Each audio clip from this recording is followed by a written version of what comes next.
हाँ, तो आज हम ठोसों के वैद्युतीय गुणों के बारे में चर्चा करेंगे कि ये वैद्युतीय गुण क्या होते हैं ठोसों के। ठोसों को वैद्युतीय गुणों के आधार पर हमने 3 वर्गों में विभाजित किया है। पहला होता है चालक, दूसरा होता है अर्धचालक और तीसरा होता है कुचालक। 3 चीजों में, कंडक्टर आपका, दूसरा होता है इंसुलेटर और तीसरा होता है आपका सेमीकंडक्टर। तो इनको हम डिफाइन करते हैं वन बाय वन। चालक किसे कहते हैं इसके बारे में आप पहले भी पढ़ चुके हैं, चालक क्या होते हैं। तो जैसे है कि वे पदार्थ जिनके द्वारा वैद्युत धारा प्रवाहित हो सकती है, इनकी चालकता 10 की पावर 4 से 10 की पावर 7 प्रति ओम प्रति मीटर होती है। ये 2 प्रकार के होते हैं, धात्विक चालक और वैद्युत अपघट्य। अर्थात ये जो यहाँ आपको दिखाई दे रहे हैं चालक, ये जो चालक हैं इनकी जो चालकता है वो जो चालकता है 10 की पावर 4 से लेकर के 10 की पावर 7 प्रति ओम प्रति मीटर है। यानी इनकी जो प्रतिरोध है वो कम है, क्योंकि जो प्रतिरोध होता है हमारे पास, यानी जो चालकता होती है, उसको हम लिखते हैं C। ये होता है आपका इन्वर्सली प्रोपोर्शनल 1/R। इस तरीके से होता है, C इन्वर्सली प्रोपोर्शनल 1/R। यानी इस तरीके से हम लोग चालकता और प्रतिरोध में संबंध व्यक्त करते हैं। तो ये जो हमारी इनकी जो चालकता है वो बहुत ज़्यादा होती है। अब इनको 2 पार्ट्स में हमने डिवाइड किया है। 2 प्रकार इनके होते हैं जो चालक होते हैं, है ना। चालकों के 2 प्रकार हैं। नंबर 1 धात्विक चालक यानी मेटेलिक कंडक्टर, और दूसरे होते हैं इलेक्ट्रोलाइट यानी वैद्युत अपघट्य। तो धात्विक चालक क्या होते हैं? धात्विक चालक किसे कहते हैं? वे पदार्थ जिनमें किसके द्वारा? मुक्त इलेक्ट्रॉनों द्वारा, यानी किसी न किसी के द्वारा तो विद्युत धारा को प्रवाहित होना है, तो यानी विद्युत धारा धात्विक चालकों में मुक्त इलेक्ट्रॉनों के द्वारा प्रवाहित होती है, तो उसे हम कहते हैं धात्विक चालक। इसके अंतर्गत जैसे कि कॉपर का दिया गया है, इसके अंदर जैसे कि एल्यूमिनियम का दिया गया है। ये आपके एल्यूमिनियम के तार में छोटे छोटे इलेक्ट्रॉन जो है यहाँ पर क्या करते हैं, वो इलेक्ट्रॉन ट्रेवल करते हैं, इधर उधर जाते रहते हैं, जिसके द्वारा विद्युत धारा प्रवाहित होती है। वैसे ही इस कॉपर के साथ भी होता है, इसमें इलेक्ट्रॉन होते हैं वायर में। अच्छा, दूसरा है इसमें अब ये इलेक्ट्रोलाइट है। इलेक्ट्रोलाइट किसे कहते हैं भाई? विद्युत अपघट्य किसे कहते हैं, जो इसका दूसरा प्रकार है हमारे पास। यानी वे पदार्थों के जलीय विलयन में, यानी वे पदार्थ जिनके जलीय विलयन में, अगर ऐसे पदार्थ जिनको हम जल में घोल दें, अगर उनमें विद्युत धारा प्रवाहित होती है, तो हम इन्हें क्या कहते हैं? वैद्युत अपघट्य कहते हैं। तो इनमें जो है किसके द्वारा? मुक्त आयनों के द्वारा। किसके द्वारा? मुक्त आयनों के द्वारा। बड़ा इंपॉर्टेंट है, याद रखना है। इसमें तो मुक्त इलेक्ट्रॉनों के द्वारा यानी फ्री इलेक्ट्रॉन के द्वारा, और इसमें जो है फ्री आयंस के द्वारा, मुक्त आयनों के द्वारा वैद्युत धारा प्रवाहित होती है। ठीक हो गया। वैद्युत धारा किसके द्वारा प्रवाहित होती है? मुक्त आयनों के द्वारा। ये जलीय विलयन में, किसमें? ये इनका एक कंडीशन है यहाँ पर कि ये जलीय विलयन और पिघली अवस्था, यानी अगर इनको गला दिया जाए, विद्युत के चालक होते हैं। ठोस अवस्था में ये विद्युत के चालक नहीं होते हैं।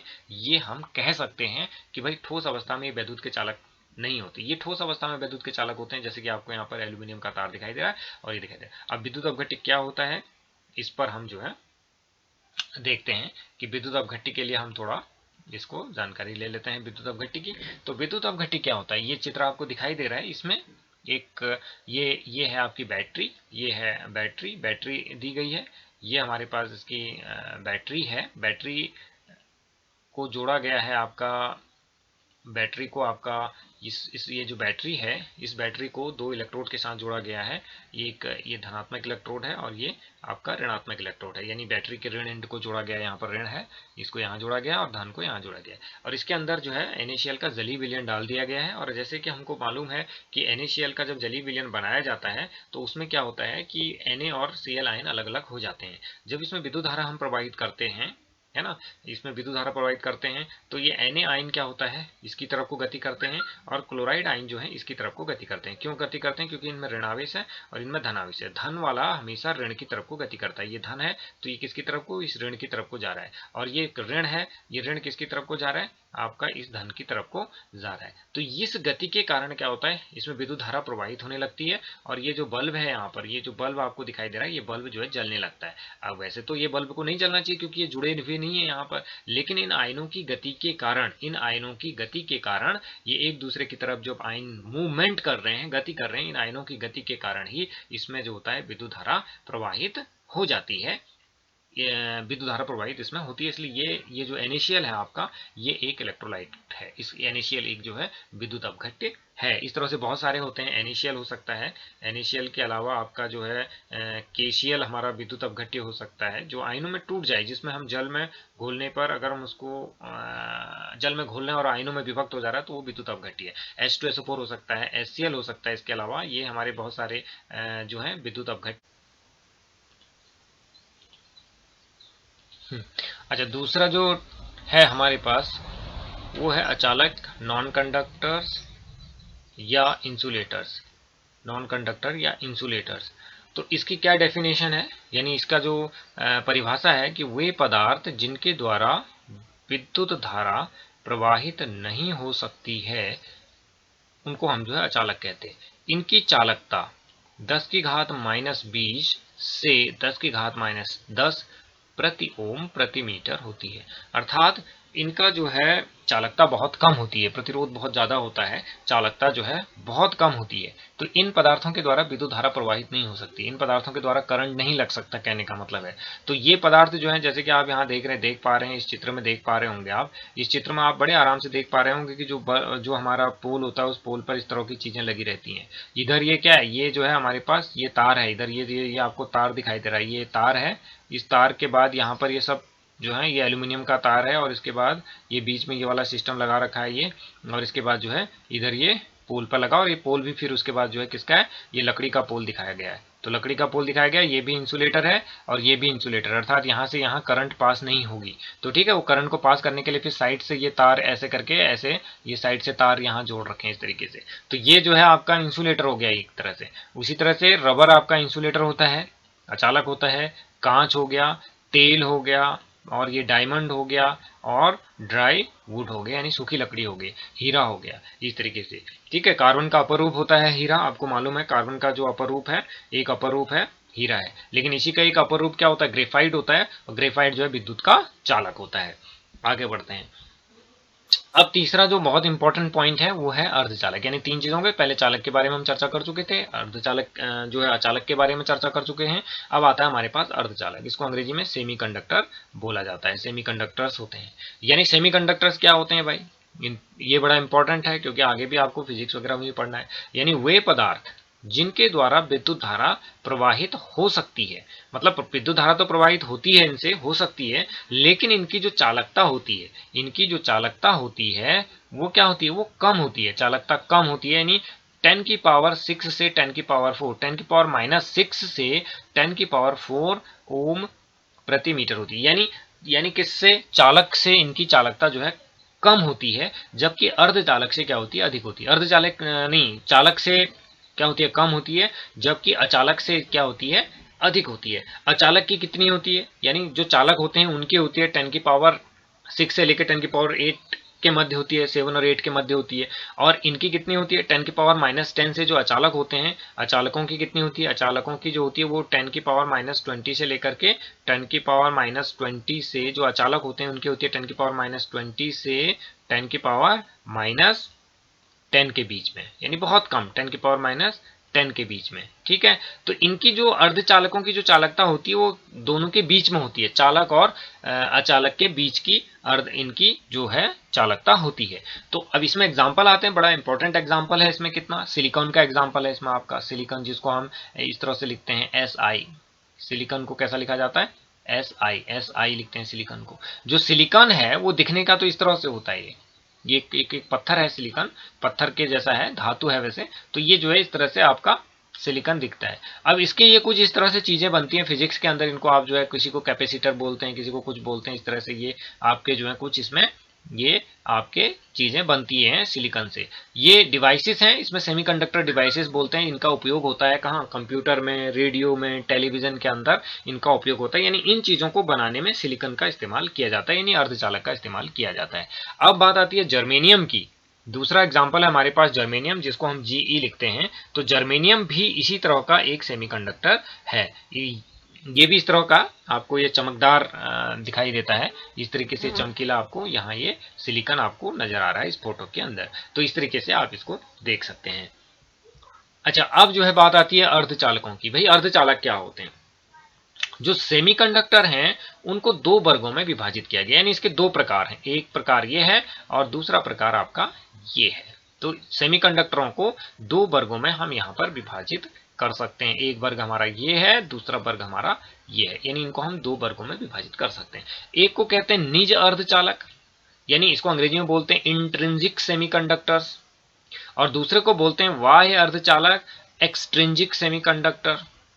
वाह, इनको हम आंतरिक सेमीकंडक्टर भी बोलते हैं। तो इसके बारे में क्या है भाई, इन्हें शुद्ध अर्धचालक, आंतरिक अर्धचालक भी कहते हैं। तो ये एक पॉइंट तो ये हो गया इसका भाई, शुद्ध और आंतरिक बोलते हैं। इन्हें अशुद्ध बोलते हैं, इन्हें क्या बोलते हैं? अशुद्ध अर्धचालक बोलते हैं, है ना।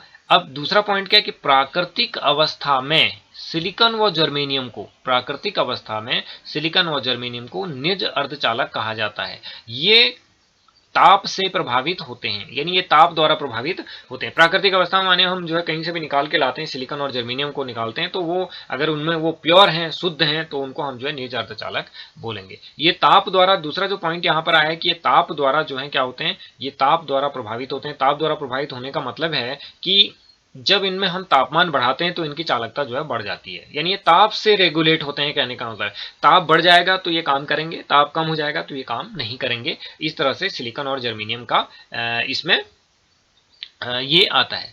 अच्छा, इन्हें जो है इधर इन्हें निज अर्धचालकों में अशुद्धियां मिलाकर बनाया जाता है। तो ये बड़ा इंपॉर्टेंट है भाई। जो बाह्य अर्धचालक होते हैं, तो बाह्य अर्धचालकों को हम बनाते कैसे हैं? बाह्य अर्धचालकों को बनाया जाता है किसके द्वारा? उनमें हम जो है कुछ अशुद्धियां मिलाते हैं। तो इनमें जो है कुछ अशुद्धियां मिला दी जाती हैं, और यह अशुद्धियां मिलाने जो है वो डोपिंग कहलाता है। अशुद्धियां मिलाना यानी किसी क्रिस्टल में यदि आप कोई अशुद्धि मिलाते हैं उसको डोपिंग कहते हैं। तो ये ताप से प्रभावित नहीं होते, बस यही इसमें है कि ताप से प्रभावित नहीं होते। अब इनको अगर बाय द वे इनसे कोई चीज हम बनाएंगे प्राकृतिक वालों से, वो तो फिर ठंड वाले इलाके में वो काम ही नहीं करेगा, ठंड के इलाके में काम नहीं करेगा, क्योंकि टेम्परेचर डाउन हो जाएगा, तो फिर जो है ये काम नहीं करेंगे। लेकिन अब भाई ये जो है निज अर्धचालक हैं, इसीलिए डोपिंग करके इनको बनाया गया, तो ये ताप द्वारा प्रभावित नहीं होते, यानी हर जगह पर ये काम करेंगे। तो अर्धचालकों का बहुत ज्यादा इस्तेमाल होता है। यहाँ सिलिकॉन और जर्मेनियम होते हैं, और ये जो अर्धचालक होते हैं फिर से कौन से वाले? बाह्य अर्धचालक यानी एक्सट्रिंसिक सेमीकंडक्टर। ये दो प्रकार के होते हैं,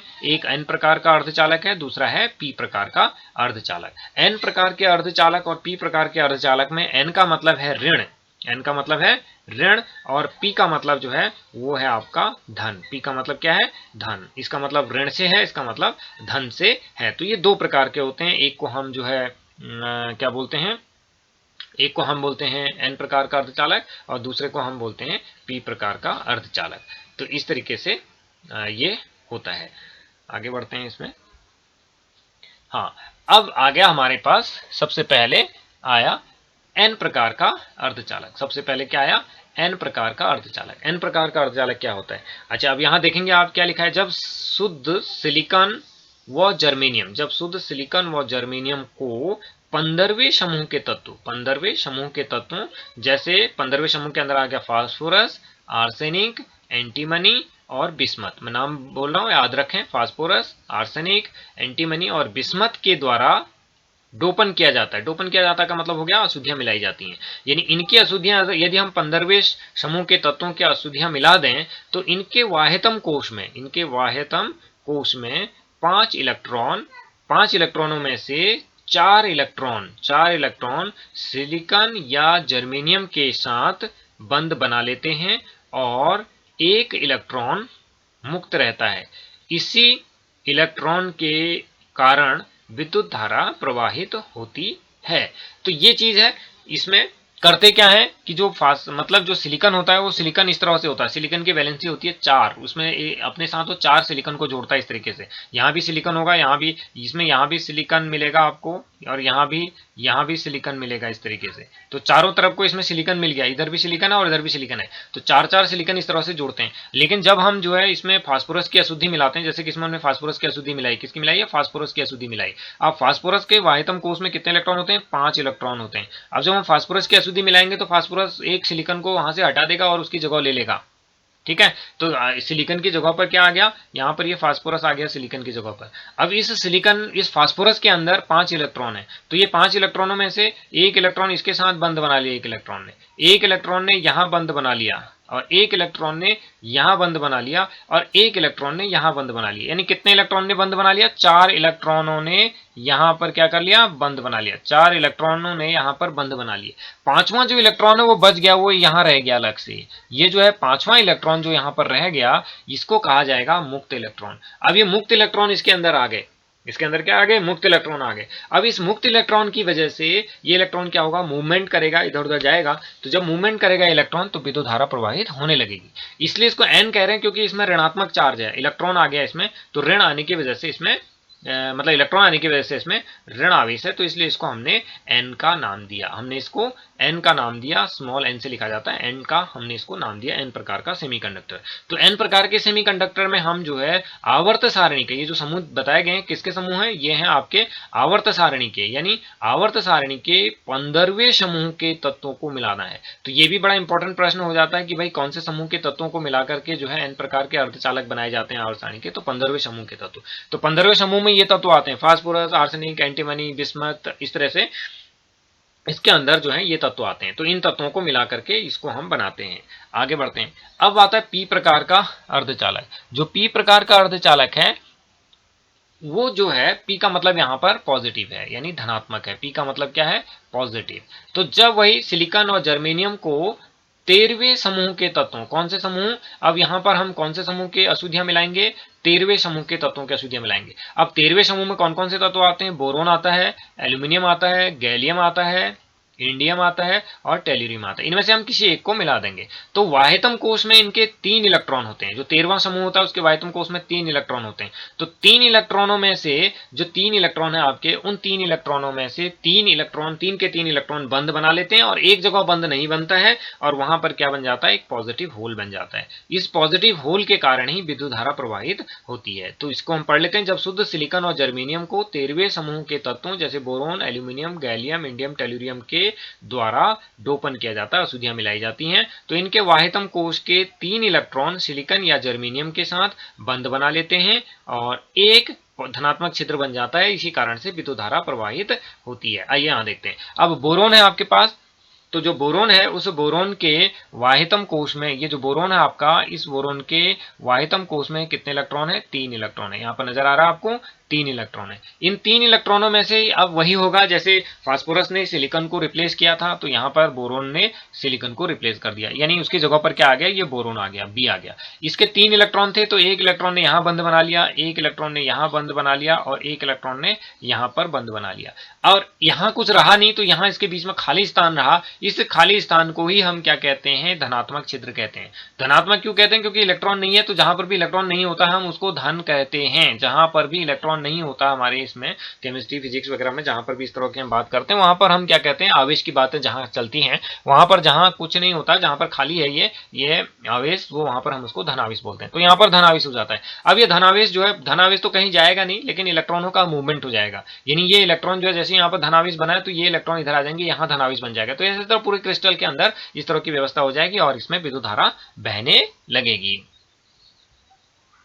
अब जो बहुत इंपॉर्टेंट जो सवाल पूछा जाता है, सवाल तो सारे ही पूछे जाते हैं, लेकिन ये बड़ा इंपॉर्टेंट है, कई बार पूछा गया है कि बैंड सिद्धांत के आधार पर चालक और अर्धचालक में आप जो है किस तरह से अंतर करेंगे, इसके बारे में बात आती है। तो भाई बैंड सिद्धांत क्या है भाई, पहले तो बैंड सिद्धांत के बारे में बात करते हैं। तो बैंड सिद्धांत क्या है कि प्रत्येक ठोस के, यहां पर बड़ा इंपॉर्टेंट है कि प्रत्येक ठोस के ऑर्बिटल 2 प्रकार के बैंड्स का निर्माण करते हैं।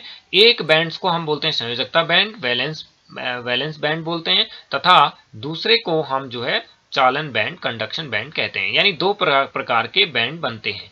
मतलब कि भाई बैंड सिद्धांत के आधार पर ये हम कह रहे हैं कि प्रत्येक ठोस के जो ऑर्बिटल होते हैं, ऑर्बिटल क्या होते हैं, एस होता है, पी होता है, डी होता है, एफ होता है, ये सब ऑर्बिटल होते हैं आपके। एस जिनको हम इलेक्ट्रॉनिक विन्यास में लिखते हैं एस, पी, आपका डी, है ना, और F, ये सब जो है आपके ऑर्बिटल होते हैं। तो ये ऑर्बिटल जब किसी ठोस के साथ, ठोस में जब ये होते हैं तो ये दो तरह के बैंड बनाते हैं। एक बैंड को हम बोलते हैं वैलेंस बैंड यानी संयोजकता बैंड, और दूसरे को हम बोलते हैं चालन बैंड यानी कंडक्शन बैंड। अब यहाँ पर लिथियम का उदाहरण के साथ हमने इसको बात का इसकी करते हैं कि लिथियम के उदाहरण के साथ हम इसको लिखते हैं। ये है हमारे पास लिथियम, यहाँ पर आपको लिथियम दिखाई दे रहा है, इसका परमाणु क्रमांक होता है 3, तो इसके वाह्यतम कोष में इलेक्ट्रॉन होते हैं 2, यानी 1। वाह्यतम कोष में कितना इलेक्ट्रॉन है इसका? 1, यानी 1s2 2s2 2p, यानी इसके साथ ही 2p खाली है ना। ये इसका इलेक्ट्रॉनिक विन्यास है, यानी ये इसका जो है ये 2 वाला जो है ये है इसका संयोजकता कोष। इसको हम संयोजकता कोष बोलते हैं, या इसको हम वैलेंस सेल के नाम से भी जानते हैं, या इसको हम परमाणविक ऑर्बिटल बोलते हैं। परमाणविक ऑर्बिटल हैं आपके, तो परमाणविक ऑर्बिटल भी एटॉमिक ऑर्बिटल AO से इसको हम नोट करते हैं। तो ये तो हो गई बात ये। अब एक दूसरी चीज क्या कह रहे हैं कि जब एटॉमिक ऑर्बिटल आपस में मिलते हैं, ये एक बड़ा इंपॉर्टेंट है कि जब एटॉमिक ऑर्बिटल आपस में मिलते हैं तो वो आणविक ऑर्बिटल बनाते हैं। तो इधर आणविक ऑर्बिटलों की हम बात करेंगे। अच्छा, अब यहां पर जो आणविक ऑर्बिटल हम क्या कह रहे हैं कि जो ये वाला चित्र है आपका, इस वाले चित्र को अगर हम देखें, इस वाले चित्र में हमने जो बात की है वो है Li2 मॉलिक्यूल की। किसकी बात की है? वो हम बात यहां पर की गई है वो है Li2 मॉलिक्यूल की। Li2 मॉलिक्यूल की बात हुई है इसमें, मतलब 2, यानी Li क्या क्या मतलब हुआ कि भाई एक Li के साथ दूसरा Li जुड़ गया इस तरीके से। मेरी बात को समझ रहे हैं? एक Li के साथ दूसरा Li बन गया, मतलब इस तरह से एक के साथ ये दूसरा अणु जुड़ गया इस तरीके से, 2 अणु ऐसे जुड़ गए, मतलब 2 परमाणु ऐसे जुड़ गए, तो इसकी संरचना ऐसे होगी। तो इसमें क्या है कि भाई वाह्यतम कोष की मैं बात कर रहा हूं केवल, इसमें 2s है और 2s है वाह्यतम कोष में। इस 2s में 1 इलेक्ट्रॉन है, यहाँ पर दिखाई दे रहा है आपको ये।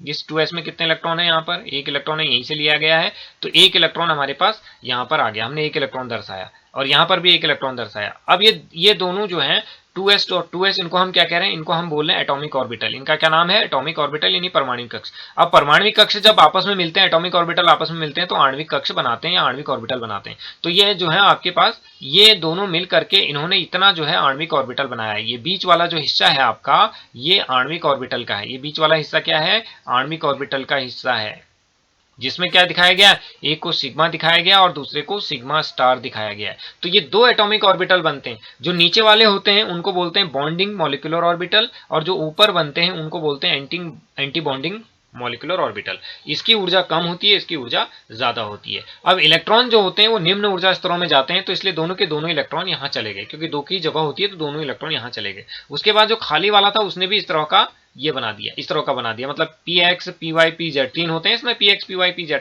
तो ये px हो गया, py हो गया, pz हो गया, px हो गया, py हो गया, pz हो गया। तो इस तरीके से ये इतने तरह के इसमें मॉलिक्यूलर ऑर्बिटल बन गए। अब ये तो थी केवल किसकी बात? Li2 की बात। यदि हम Lin की बात करते हैं, यहां पर यदि Lin की चर्चा की जाए, मतलब Lin का मतलब होगा कि बहुत सारे अणु जुड़ जाएं, जैसे कि एक तार बना दिया आपने, अब इसका ये इस तरह से बहुत सारे अणु जुड़ जाएंगे। तो एक तार की बात कर रहे हैं तो उसके अंदर तो बहुत सारे होंगे ये इस तरह से, ये तो ये जब बहुत सारे होंगे इधर भी होंगे, इस साइड में भी होंगे, ऐसे करके, है ना। तो जब तार की मैं बात करूंगा तो उसके अंदर तो इस तरह से बहुत सारे जुड़े होंगे, ऐसे ऐसे इधर उधर बहुत जुड़ेंगे। तो तब क्या होगा? एन का मतलब यहाँ पर जो है बहुत सारा, बहुत ज्यादा अणु, यानी बहुत से परमाणु, बहुत से Li परमाणु जब मिलते हैं तो ये जो कंडीशन होती है जो यहाँ दिखाया गया है वो कुछ इस तरह का बन जाता है। जो कंडीशन होती है हमारी वो कुछ इस तरह से यहाँ पर बन जाता है, ऐसा बन जाएगा कि भाई ये देखो 2s वाला और ये देखो 2p वाला, ये जो है आपका 2s वाला हो गया ये वाला, और ये 2p वाला आपका इस तरह से बन गया। जो नीचे वाला बना इसको कह दिया हमने संयोजकता बैंड, क्योंकि संयोजकता कक्ष था, और जो बाहर जो खाली था ऊपर, इसको हमने बोल दिया चालन बैंड। तो ये इस तरह के 2 बैंड बन गए इसमें, एक आपका संयोजकता बैंड बन गया, ये चालन बैंड बन गया। ये आपका ये जो हमने दिखा रखे इलेक्ट्रॉन है ये आधा भरा हुआ है, क्योंकि आधा इसलिए भरा हुआ है क्योंकि ये यहाँ 2 इलेक्ट्रॉन है, ऊपर ही खाली था, तो ऊपर हमने आधा इसको खाली दिखा रखा। तो इस तरह से जो है 2 तरह के बैंड इसमें बन जाते हैं। अब जो चालक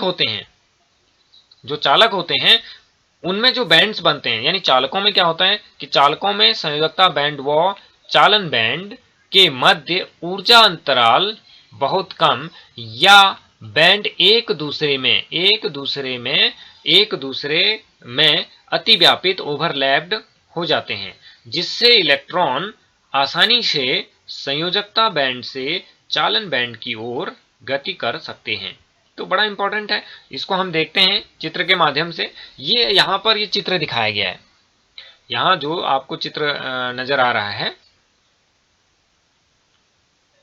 ये जो आपका चित्र नजर आ रहा है आपको, यहाँ पर देख पा रहे हैं आप जो है ये संयोजकता बैंड है, और ये ऊपर वाला जो है चालन बैंड है। तो ये दोनों एक दूसरे के बीच में इस तरह से चिपक गए हैं कि इनके बीच का जो ऊर्जा अंतराल है वो बिल्कुल है ही नहीं, इनके बीच में कोई ऊर्जा अंतराल है ही नहीं, यहाँ पर बिल्कुल वो हो गया। या फिर क्या हो गया कि ये जो ऊपर वाला जो चालन बैंड था, ये चालन बैंड नीचे तक आ गया यहाँ तक, यानी इसको बोलते हैं ओवरलैपिंग, ओवरलैपिंग हो गई है, ये यहाँ जो ओवरलैपिंग हो गई, इसमें ओवरलैपिंग हो गई। तो अब क्या होगा, इलेक्ट्रॉनों को जब भी चलना होगा, जब भी इलेक्ट्रॉनों को चलना होगा तो इलेक्ट्रॉन क्या होंगे, यहाँ से आसानी से इस दिशा में चले जाएंगे। यहाँ से इलेक्ट्रॉन है ये, यहाँ से इलेक्ट्रॉन इस दिशा में बड़े आसानी से निकल जाएंगे, क्योंकि इलेक्ट्रॉन को जाने के लिए, मूवमेंट के लिए क्या होती है, इलेक्ट्रॉन के मूवमेंट के लिए जो है जगह चाहिए होती है उसको, तो जगह है ये, और यहाँ पर कोई ऊर्जा अंतराल भी नहीं है, किसी ऊर्जा को पार भी नहीं करना इन्होंने, भाई किसी ऊर्जा अंतराल को पार नहीं करना, बिल्कुल पास है। तो ये इलेक्ट्रॉन यहाँ से बड़ी आसानी से आगे चले जाते हैं। ये जो है चालकों का होता है। तो जब भी बात चालकों की आ गई तो ये डेफिनेशन हो गया, और ये चित्र के माध्यम से इसको समझ सकते हैं कि भाई क्या होता क्या है कि भाई जो चालन बैंड और संयोजकता बैंड हो तो बहुत पास पास होते हैं या फिर ओवरलैप्ड होते हैं, इसलिए इलेक्ट्रॉन बड़ी आसानी से संयोजकता बैंड से चालन बैंड में चले जाते हैं। कुचालकों में क्या होता है, अचालकों या जो अचालक हैं या जो कुचालक हैं, इंसुलेटर्स हैं, उसमें क्या है कि भाई संयोजकता बैंड और चालन बैंड के मध्य ऊर्जा अंतराल जो है बहुत अधिक होता है, भाई यही है इसमें, जिससे इलेक्ट्रॉन संयोजकता बैंड से चालन बैंड की ओर गति नहीं कर सकते। ये देखते हैं, ये देखेंगे, ये इसके बीच में जो ऊर्जा अंतराल है वो बहुत ज्यादा हो गया, ये ऊर्जा अंतराल हो गया कि ये बहुत ज्यादा है। इलेक्ट्रॉन यहाँ से हम इसको कितना ही हम इसको इलेक्ट्रॉन को यहाँ गति दे दें तब भी इलेक्ट्रॉन यहाँ से यहाँ नहीं जा पाएगा, इलेक्ट्रॉन यहाँ से यहाँ नहीं जा पाएगा। ये जो ऊर्जा अंतराल है इसको बोलते हैं फॉरबिडन जोन, डेल्टा ई है। तो चालन बैंड में जब जाएगा ही नहीं इलेक्ट्रॉन तो फिर विद्युत धारा बहेगी नहीं। तीसरा जो हमारा अर्धचालक है, अर्धचालकों का क्या होता है कि अर्धचालकों में संयोजकता बैंड और जो चालन बैंड है उसके मध्य ऊर्जा जो अंतराल होता है कुचालकों की तुलना में कम होता है ना, जिससे इलेक्ट्रॉन कुछ यदि इलेक्ट्रॉन को कुछ ऊर्जा मिल जाए तो वो आसानी से संयोजकता बैंड से चालन बैंड की ओर गति कर सकते हैं। ये यहां देखेंगे, ये जो ऊर्जा अंतराल है यहाँ पर ये बहुत कम है, ऊर्जा अंतराल क्या है, ये बहुत कम है, ये है ऊर्जा अंतराल फॉरबिडन जोन जिसको लिखा गया है, निषिद्ध क्षेत्र। ये ऊर्जा अंतराल बहुत कम है। यदि हम इसको कुछ ऊर्जा दे दें, यहाँ पर जो इलेक्ट्रॉन है इन इलेक्ट्रॉनों को यदि हम कुछ ऊर्जा दे दें तो ये इलेक्ट्रॉन यहाँ से यहाँ की ओर गति कर सकते हैं। जब इलेक्ट्रॉन यहाँ से यहाँ गति कर सकते हैं तो विद्युत धारा प्रभावित हो सकती है। तो ये जो आपके अर्धचालक होते हैं, अर्धचालकों में हम जो बात करते हैं अर्धचालकों में, उसमें बात आती है, अर्धचालकों में हमने एग्जाम्पल भी लिखा है, जैसे कि सिलिकॉन आपका अर्धचालक है और दूसरा आपका जो है जर्मेनियम हमारा अर्धचालक है, जीई, है ना। दोनों ही जो है निज अर्धचालक, हम इनकी बात करते हैं, एन और पी टाइप की बात भी हम पहले कर चुके हैं। तो इस तरीके से हम लोग जो है ये सारी चीजें करते हैं। तो यहां तक हमारा जो है आज हो जाता है, तो इसको आप